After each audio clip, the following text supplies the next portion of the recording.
Today we're going to look at why the Holy Quran decrees that death is when there is no brainstem function, not when your heart, lungs or other organs stop. To start, let's take a look at something that has been the stuff of nightmares and horror films for decades. It's the story of some poor soul who, for whatever reason, has been declared dead and buried 6 feet under, but they're still alive. Now, if you think this story can only happen in a horror movie, you'd be dead wrong, pun intended. One look at recent stories right from the news proves it. A woman who gave birth 3 months after she was pronounced dead, another who was still alive when she was put into a body bag in the morgue and subsequently froze to death. Why do these horrific cases exist? Because of this alarming fact, there are no universal guidelines for doctors when it comes to declaring a person dead. Yes, you heard that correctly. Even among doctors, the definition of death isn't fully agreed upon. You're dead when a doctor says you're dead. A person can be pronounced dead if their heart stops, but they can also be revived in many cases. People can also be kept alive with machines, even though their brainstem has 0% functionality. In 2013, a study showed that in cases where CPR is used, it should be administered for at least 38 minutes. Because a person can still be revived for that amount of time with no lasting brain injury in many cases. But here's where the difference is, and it's very important. Once the brainstem permanently stops functioning, there's no way of reversing it. No matter what happens, that person's heart will eventually stop beating, even if a ventilator is used. The most important fact to remember about the brain is this: it bestows upon us the one thing that makes us truly human: consciousness. With that fact in mind, the irreversible loss of consciousness can and should be defined as death, and vice versa. Now here's another fact that might surprise you. When you sleep, your brainstem is inactive, and there are those who argue that sleep is also a loss of consciousness due to the inactivity of the brainstem effector neurons when a person is sleeping. The brainstem also becomes inactive when a person dies, causing a loss of consciousness as well. While they might seem like identical definitions, there's one difference. Loss of consciousness during sleep is reversible, while loss of consciousness due to death is irreversible. And it's for this very specific reason that doctors, when declaring a patient dead, should limit their declaration to the state of the brainstem and nothing else.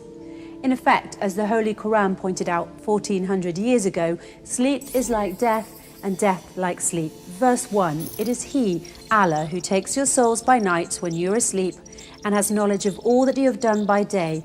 Then He wakes you up again, that a term appointed, your life period, be fulfilled.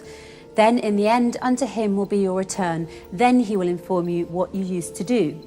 Verse 2, Allah, God, takes the souls at the time of their death and that which has not died in its sleep. He withholds that against which He has decreed death, but loses the other till a stated term. Surely in that are signs for a people who think deeply. Think about that for a moment. 1400 years ago, the Holy Quran already had a specific, unquestionable definition for death, namely when the brainstem no longer functions. It has nothing to do with heart function, whether the person can breathe, or any other bodily functions or organs. What this means is that around the world, millions of people have been declared dead when in fact they were not. That is why, in the interests of human rights, Muslims believe that doctors should only consider a patient dead if their brainstem has completely stopped working. Until that point, any and all measures should be taken to keep them alive and not pronounce them dead simply because their heart, breathing or other functions have stopped. The first and foremost Quranic verses say that all humans have the basic right to live and that human life should be respected. Yes, when we sleep, the brainstem effector neurons stop functioning for a short time, but then we wake up. One thing to keep in mind that is very important to this issue is that it was discovered by Macaulay and Stinson in Scolopedia in 2008 that when we sleep, the effector neurons in our brainstem become hyperpolarized and have nearly no action potentials. It's for this reason that before sleeping every night, you should pray that your brainstem neurons are depolarized so that you may once again wake up and enjoy another day. Why not make sure that everyone around the world has the chance to wake up by following the Holy Quran and only declaring someone dead if their brainstem has permanently stopped, nothing else? By the way, until the 1950s, death was considered to be the point when any one of the vital functions, heartbeat or respiration, ceased. This is what, according to Dr. James Burnett, a neurologist at Dartmouth College's Giesel School of Medicine in New Hampshire, stated in his speech in Live Science on June the 19th, 2014. It wasn't until 1959 that the two French neurologists, Maurice Guyon and Pierre Molleret, changed the definition of death by defining it based on neurological criteria instead of cardiopulmonary criteria. They really saved us from being buried alive by stating a specific, unquestionable definition for death. The irreversible loss of consciousness can and should be defined as death. But this took place in only 1959. The Holy Quran, however, stated its specific, unquestionable definition for death. The irreversible loss of consciousness can and should be defined as death 1400 years ago. In order to truly respect human life, we need to agree on a universal definition of death. And just as the Quran has shown us, that definition should be based on the brainstem of the person in question permanently stopping. Nothing more, nothing less.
Nabi sallallahu alayhi wasallam said, good dream is from Allah, bad dream was a nightmare is from a shaitan, and hulum or atghathu ahlam is from the whispers of your desire.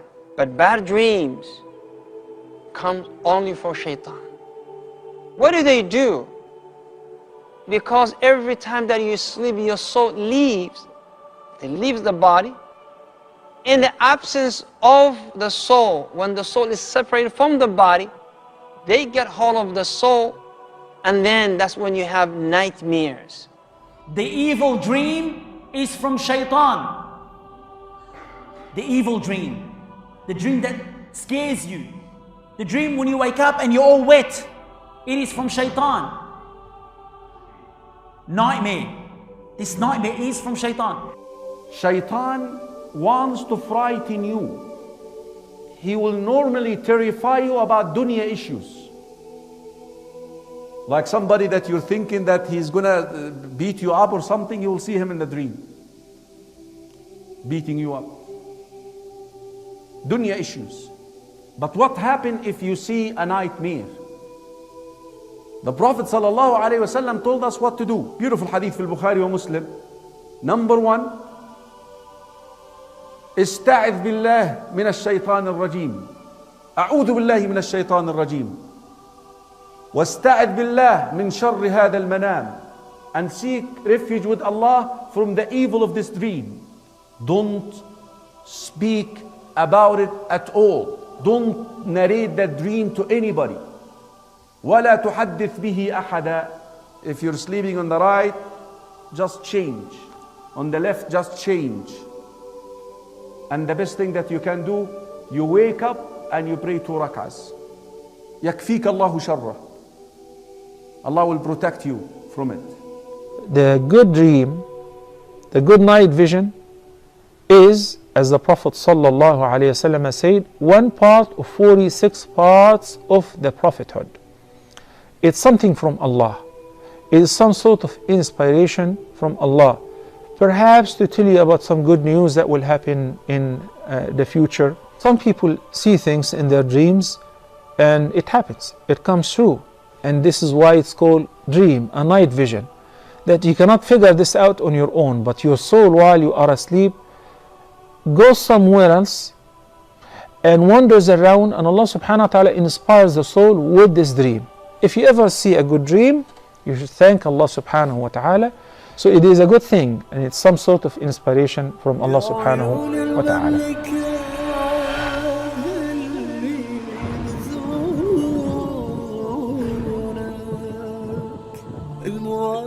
Why do you wake up in the morning? Who knows what the dua is for when you wake up? We praise the King of Kings, the one who gave me life after he gave me death. So I'm not going to tell you what happened last week. I'll tell you what happened this morning. Every single one of you was dead. Who gave you life?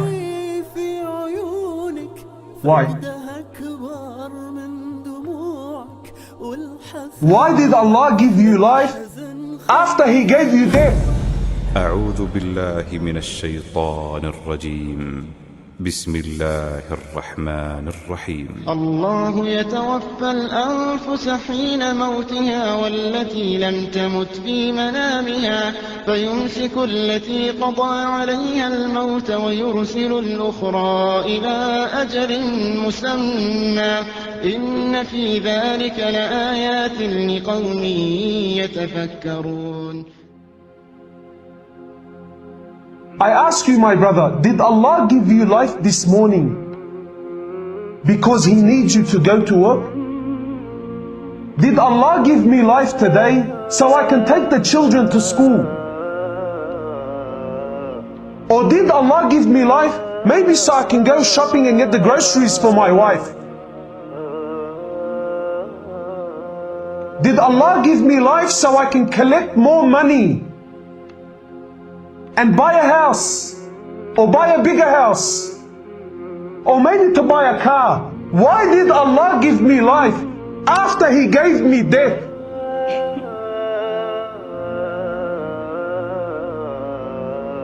You know, my brothers, how many times do we honestly ask ourselves, why am I alive? What's the purpose? What's the core? Ya Allah, what do you want from me? Why are you giving me life, then giving me death, giving me life, then giving me death? Then there will come a time it will only be death.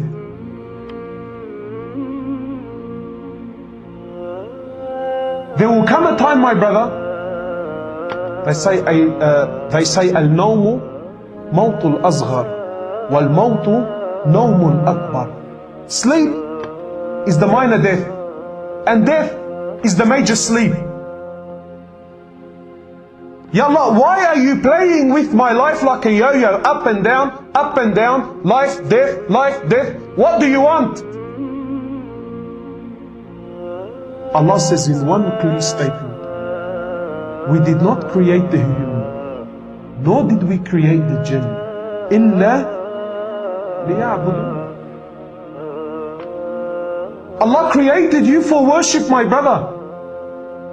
Allah created you, and liya'budun does not mean just salah, namaz, and to know Allah, to glorify Allah, to understand Allah, to praise Him, to worship Him, to call others to Him. This is my job. This is why Allah gave you life this morning after He gave you death.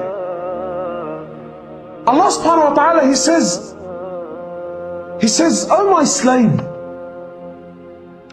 did there not come a time when you were nothing? He says, لَمْ يَكُنْ شَيْئًا.